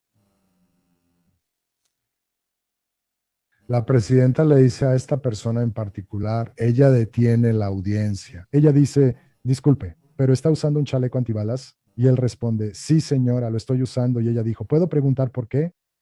Ella dijo, temo por mi vida. Ya hubo un tiroteo desde un auto en mi casa. En otras palabras, otros guardias habían hecho un tiroteo desde un auto en su casa. Para que te des una idea del calibre de individuos con los que estás tratando. Los guardias formaron su propia pandilla que luego desmantelaron. Hay un libro sobre esto llamado El Muro Verde. Y la persona que escribió eso era miembro de la unidad de servicios de investigación ahí. Y contó bien la historia. Pero yo fui parte de todo eso, viéndolo todo. Y así, una de las peores golpizas que recibí fue cuando estaba programado para ir a la corte. Esos guardias recién habían sido acusados. Entraron, me encadenaron y pensé que iría a la corte, pero no fue así. Una vez que me encadenaron, me llevaron a un cuarto y me golpearon bastante fuerte, hasta el punto en que realmente pensé que iba a morir. Así que creo que lo único que me salvó la vida, algo extraño, me estaba ahogando con mi propia sangre y saqué la sangre y se la escupí. Y hice el comentario ridículo. ¿Eso es todo lo que tienes? Y por alguna razón Sean eso los detuvo. Guau. Sí, así que, pero luego las autoridades con las que estaba trabajando se enteraron de que yo había sido sometido a esta golpiza. Así que ahora hay otra investigación sobre eso. Eventualmente derribaron a estos guardias que habían formado el Muro Verde, su propia pandilla, y los llamaban los tiburones. Y muchos prisioneros soportaron golpizas a manos de los tiburones. Y al final eso terminó en una investigación y muchas personas fueron despedidas del Departamento de Correcciones. Algunos se reincorporaron, pero muchos igual fueron despedidos. Vaya. La gente escucha estas historias y he recibido muchos comentarios en los videos de Jaime Monkin y Juan Abbott. Las personas que han estado en prisión en años recientes escuchan estas historias y piensan, no, así no son las reglas de las pandillas. Eso no es posible, bla, bla, bla.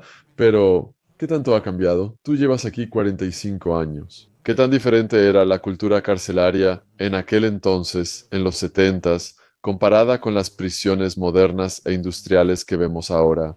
La explosión, el encarcelamiento masivo y la guerra contra las drogas han cambiado mucho con los años, ¿no crees? Las reglas, filosofía, alojamiento, vigilancia, tecnología, campo y cámaras de la prisión. Los comportamientos cambian por eso. ¿Podrías hablar un poco más sobre eso? Sí, de verdad, donde realmente empezó a cambiar fue con Dick Novi.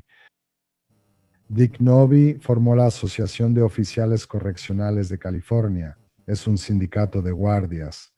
Él hizo eso en los años 50.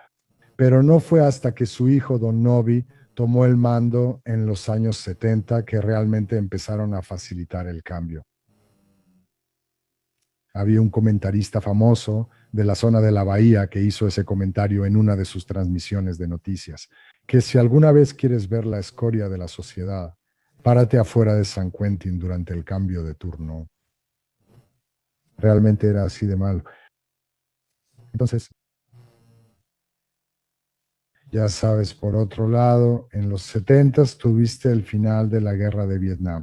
Así que muchos de tus guardias de prisión eran veteranos de Vietnam y muchos de ellos sufrían de trastorno de estrés postraumático.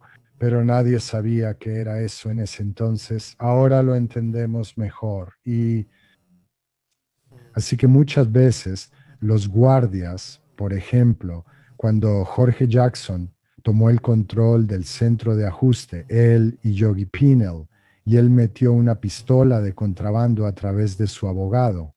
Pero también fueron los guardias negros quienes facilitaron el acceso para tomar el control del centro de ajuste. Así que tenías a los guardias negros alineándose con los prisioneros negros, los guardias blancos alineándose con los prisioneros blancos, y así sucesivamente. Y así fue, ya sabes, muy caótico. Así que ya sabes, un día me escoltaban al nivel 1 en San Quentin y uno de mis enemigos había cortado los barrotes de su celda y estaba saliendo de la celda. Me estaban escoltando dos guardias. Se dieron la vuelta, salieron corriendo del nivel y me dejaron ahí esposado. Yo tenía planeado que me llevaran a una celda designada donde me quitaron las esposas y me dieron un cuchillo. El problema fue que la persona que saldría de su celda se atoró y tenía un gran aplastahuesos en la mano. Y lo empujé de regreso a su celda, le perdoné la vida, pero de todos modos me estoy desviando otra vez. Así que el cambio ocurrió realmente con Don Novi, quien les dio a los guardias el estatus de oficiales de paz. Y lo hizo utilizando el memorándum de entendimiento de la Patrulla de Caminos de California con el gobernador. Y al hacerlo, les dio a los guardias el estatus de oficiales de paz. Ahora se les permitía portar un arma. Su entrenamiento se volvió mucho más significativo en la academia y en lo que se les entrenaba. Así que existía esto. Transición. Tomó años, pero comenzaron ese proceso, ya sabes, de evolucionar hacia ser profesionales y adoptaron un estilo tipo paramilitar en su manera de lidiar con la prisión y los prisioneros y especialmente con las pandillas. Y así nuevamente desarrollando su inteligencia en relación con eso y creando más controles y equilibrios sobre lo que hacían y cómo lo hacían. Entonces, como resultado, realmente se vio una implosión en la construcción de prisiones. Cuando ingresé al sistema penitenciario, las únicas dos prisiones reales eran San Quentin y Folsom. Y luego había, creo, 5 o 6 instituciones. En total había 14,000 prisioneros en el estado de California cuando fui a prisión. Ahora hay más de 170,000 y eso es resultado de la construcción de 30 prisiones adicionales. Así que este enfoque de mano dura contra el crimen, ya sabes, junto con lidiar con un nuevo tipo de prisioneros, ¿sabes? Antes nos llamaban convictos. El nuevo prisionero era un interno y su mentalidad, su filosofía, la psicología asociada con eso era la de un interno. Y simplemente diré que era inferior. Sabes, he escuchado a algunos referirse a ellos como hombres inferiores y eso se ve por los crímenes que cometen. Eh, Así que ya sabes, y luego por supuesto eso aumentó el estatus de las pandillas. Y ya sabes, ahora estás entrando en esta idea de ser el que manda y todo lo demás, así que tienes una pandilla que está establecida, pero en vez de usar a los suyos, designarán a los que mandan. Así que le darán a alguien lo que llaman las llaves del carro, ya sea en un patio, en una instalación o en un edificio. Verás, ahora están bajo la protección de esa pandilla, así que todos los demás obedecen a ese individuo en particular bajo pena de muerte a manos de la pandilla. Y eso marca la diferencia. Pero va incluso más allá de eso, ¿sabes? Tenías un diseño de 180, otro de 270 prisiones, ¿sabes? La estructura de las celdas en sí. O sea, tenías prisiones que ahora albergan a 10,000 reclusos, como puedes ver en un solo complejo de diferentes prisiones. Viste que incluso la calidad de los alimentos disminuyó drásticamente cuando llegué a la prisión. ¿Sabes? San Quentin Folsom tenían sus propias lecherías, tenían sus propias granjas de cerdos, tenían su propio ganado, tenían, ya sabes, productos que ellos mismos generaban. Y todo eso regresaba a la vieja Folsom. O sea, la comida era excelente. ¿Eh? Recuerdo que el primer día que llegué, un señor mayor bajó por el pasillo y me dijo, ¿quieres comer? Y le dije, claro que sí. Y él regresó. En ese entonces teníamos charolas de metal y esa charola estaba llena de ternera, parmesano, ensalada verde tostada, ya sabes, pan de ajo. A la mañana siguiente llegó con un rollo de canela que cubría toda la charola. Todo eso desapareció. Todo se volvió comida procesada, ya sabes, mientras más barato, mejor. A la granja lechera sigue ahí, pero todo su producto se vende a proveedores externos. Y por ejemplo, la leche descremada de la mantequilla y el helado ahora se empaca y los prisioneros reciben eso. ¿Ves? Eso es lo único que reciben ahora, en lugar de leche entera, mantequilla fresca y cosas así. Así que la calidad de vida ha sufrido drásticamente. El Poder Judicial sufrió drásticamente a manos, diré yo, de la legislatura, debido a las leyes severas contra el crimen que se promulgaron. La ley de 3 strikes, entre otras, facilitó el encarcelamiento de miles de personas. Sabes, algunos por el robo de una barra de pan fueron sentenciados de 25 años a cadena perpetua como resultado. Eso es absurdo. Así que ahora ha habido un cambio en eso. Y esa es una de las razones por las que actualmente enfrento cargos, o al menos eso me dicen, porque fui liberado. Bajo esas nuevas leyes promulgadas, la ley de delincuentes juveniles y la ley de delincuentes mayores, ambas para las que califiqué. Así que después de 45 años se me dio esa consideración como delincuente juvenil y ahora también encajo en la categoría de delincuente mayor por mi edad. Así que eso fue realmente lo que facilitó mi liberación. El gobernador de California tenía el derecho de rechazar mi liberación, pero no lo hizo. Y eso fue porque él revisó mi caso personalmente y vio el progreso que había hecho, así que tomó la decisión de liberarme. Pero hay un grupo de personas, entre las cuales está la Asociación de Fiscales de Distrito de California, que se opuso a mi liberación. Y lo hicieron por la ley de delincuentes jóvenes y cómo eso impactó a otros que también fueron liberados. Así que lo que están tratando de hacer es retroceder el tiempo y derogar la ley de delincuentes jóvenes. Así que como fui beneficiario de eso, al acusarme de los delitos con los que actualmente me tienen acusado, su posición es que ves lo que pasa cuando liberas a las personas. Él nunca debió haber sido liberado de prisión. Queremos volver a meterlo en prisión por el resto de su vida. Y esa es su intención en este momento, devolverme a prisión por el resto de mi vida. Y es pura política, nada más. ¿Y cómo se siente tener eso sobre ti después de haber cumplido ya 45 años? Bueno, no es tanto cómo me siento yo, es más cómo se siente mi esposa y el resto de mi familia y el impacto que eso tiene en ellos. Es más sobre si logran volver a encarcelarme. El efecto en quienes han esperado años y trabajado mucho por su libertad. Así que no se trata de mí, se trata de otras personas y del impacto que eso tiene. Comunidades, familias y personas que aún siguen tras las rejas de hierro. Eso es lo importante, ese es el asunto. Y entonces, ¿por qué? Me encantaría poder hablar más abiertamente sobre la política involucrada aquí, entrando en lo absurdo de los cargos en sí. Como tú y yo hablamos antes, en realidad no puedo hacerlo. Incluso hasta el punto en que estoy hablando ahora, realmente anticipo que en algún momento habrá una orden de silencio. Solo para que la Asociación de Fiscales de Distrito, que son los que hicieron esto público, para empezar, hubo un gran escándalo en la prensa sobre arrestarme, ex miembro, ex líder de la hermandad, área arrestado, ¿ves? Eso es lo que usan, ese gran titular, pero cuando hablo dicen, necesitamos una orden de silencio, no debemos dejar que él hable de esto. ¿Ves lo que está mal en esa situación?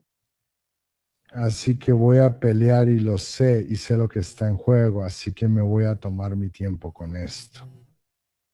Y voy a educar al público hasta donde se me permita. Y voy a esperar que haya una comprensión colectiva de cuál es el verdadero problema aquí. ¿Le avisaste a la gente sobre Shock Collar, entonces? ¿La película? ¿Qué piensas cuando ves películas así? Supongo que la has visto. No la he visto. No veo películas así porque básicamente no son precisas. Si ves una película como American Me, ves, o sea, ¿cómo era? Recientemente me dijeron que 10 personas que estaban asociadas con esa película habían sido asesinadas por la mafia mexicana. Y ya sabes, el actor principal casi fue amenazado de muerte. Me dijeron que le pagó, ¿ves? Pero todo el problema fue que los hechos se tergiversaron. ¿Sabes? En eso, ¿sabes? Entiendo el sensacionalismo y entiendo que la gente disfruta eso, les entretiene. Pero hablando como alguien que realmente lo ha vivido, no hay nada entretenido en eso. Sabes, mi manera de lidiar con eso es educar al público al respecto. Sabes, entiendo el sensacionalismo y tiene su valor, especialmente si ese valor es educativo. Pero en su mayoría, cuando ves cosas como Shock Collar y otras cosas así, ni siquiera empiezan a tocar la superficie de la realidad de lo que estamos hablando aquí. Sabes, simplemente diciendo la verdad, contando historias que sean verídicas. Eso tiene un efecto mucho más escalofriante que cualquier cosa que Hollywood pudiera producir. Sabes, esa era la idea detrás de escribir un libro. ¿Quieres saber la verdad? Entonces léelo. ¿Tienes preguntas? Hazlas y haré mi mejor esfuerzo para responder. Lo mismo aquí. Si tu audiencia tiene preguntas, ¿quieres un seguimiento? Lo tienes. Verás, creo que ese es el verdadero valor de hacer lo que estamos haciendo. Tengo dos preguntas más sobre películas antes de terminar. ¿Viste Sueño de Fuga o Historia de Americana X? Sueño de fuga, sí la he visto. Simplemente porque me encanta el desenlace. ¿A quién no? Bueno, sí, o sea, ya sabes, eso es real, eso es ser auténtico. Pero ya sabes los elementos asociados con eso, ya sabes, la supervivencia. Y mira, eso es lo que hay que recordar, que se trata de sobrevivir. Sabes, de lo que me gustaría alejarme, Sean, es esta actitud es, ya sabes, la que ves en programas de Hollywood y principalmente en películas de policías donde dicen, ¿sabes qué, amigo? Si no me dices lo que quiero saber, te vas a ir al bote. Si se te cae el jabón en la regadera, te irá mal. Y eso es justo lo que quiero evitar. Mira, no hay nada gracioso en eso, ni una maldita cosa. He estado en la silla y he escuchado a un hombre ser violado, brutalmente violado, y no hay nada gracioso en eso. Nada, ¿ves? He visto quitarle la vida a alguien por un paquete de cigarros. No hay nada gracioso en eso, ¿ves? El castigo para una persona por haber cometido un delito es que la encarcelan, no la envían ahí para ser castigada, para ser brutalizada. Y hacia donde va el sistema ahora, gracias a Dios, es hacia tratar el trauma y la adicción a las drogas. Y esas cosas ayudarán a que estas personas evolucionen en su humanidad para que cuando sean liberadas de nuevo a la sociedad, sean miembros productivos de esa sociedad. Creo que eso es mucho más importante que abogar por algún tipo de brutalidad o tortura como resultado de haber cometido un crimen contra la sociedad. La gran mayoría de los crímenes cometidos se deben principalmente a la adicción, así que enfrentemos la adicción. Sabes, eso está basado en el trauma, es una enfermedad del cerebro. Sabes, algún día deberíamos hablar sobre la epigenética y la importancia de la epigenética en relación con el tema del que estamos hablando.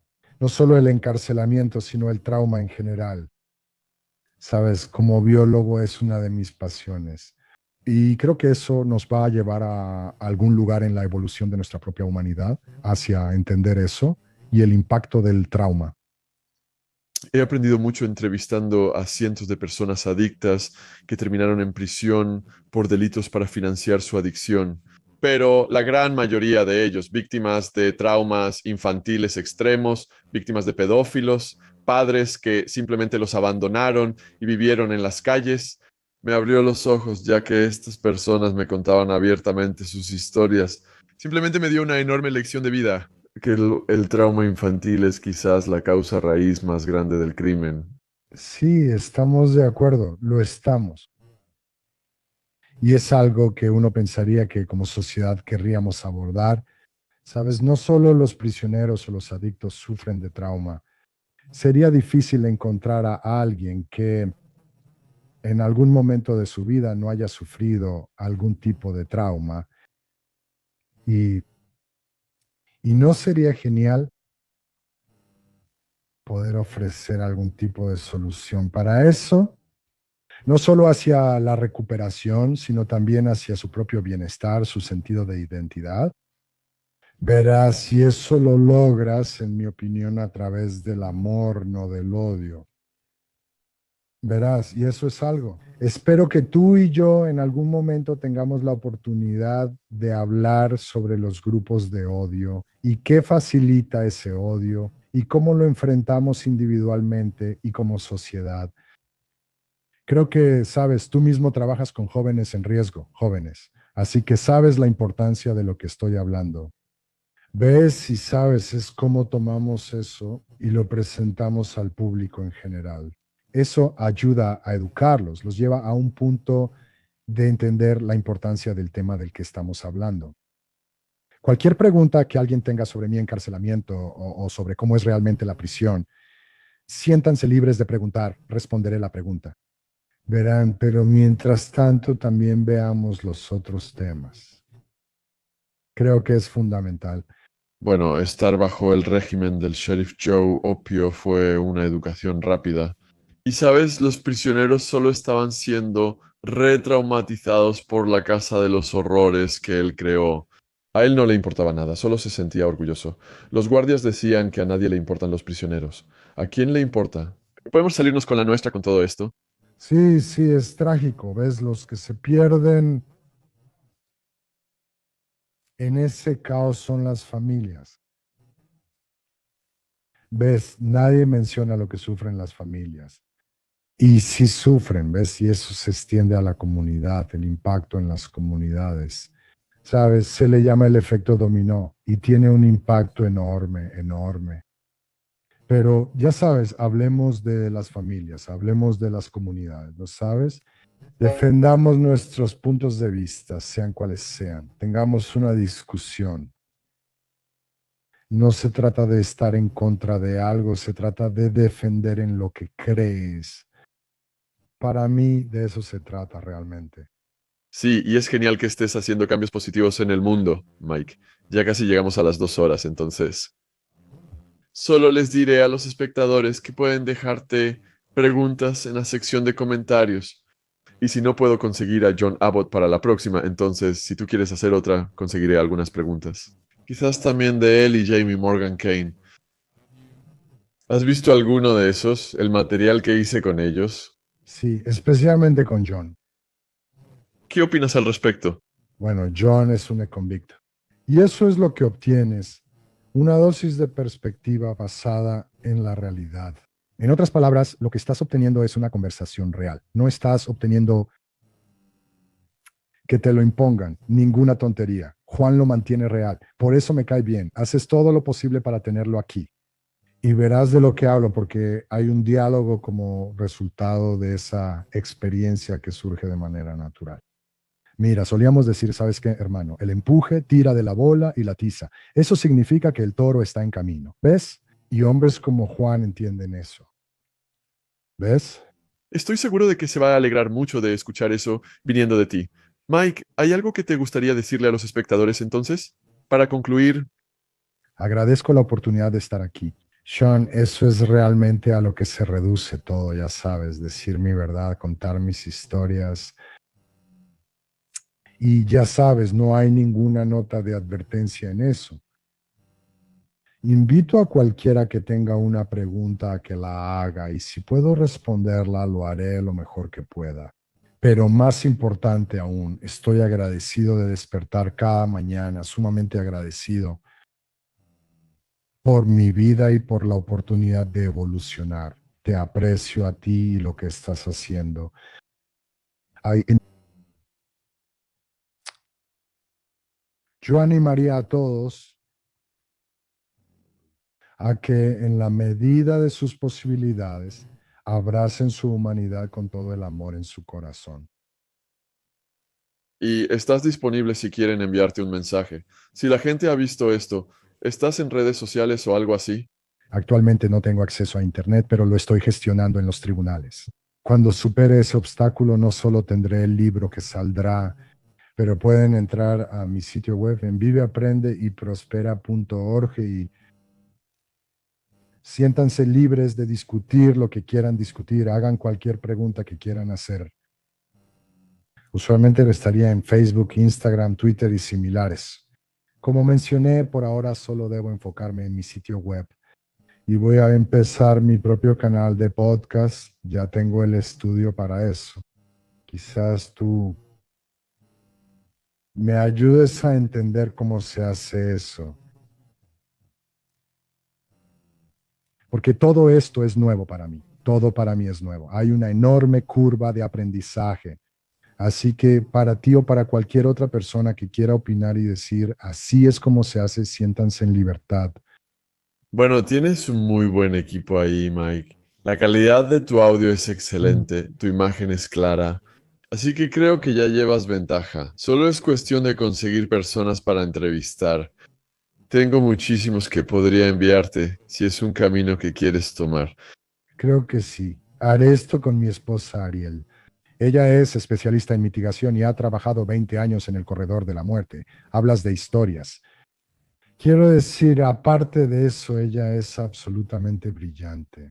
Quiero decir, ella es, o sea, ya sabes, bueno, podría decir mucho, pero lo dejo para otra ocasión.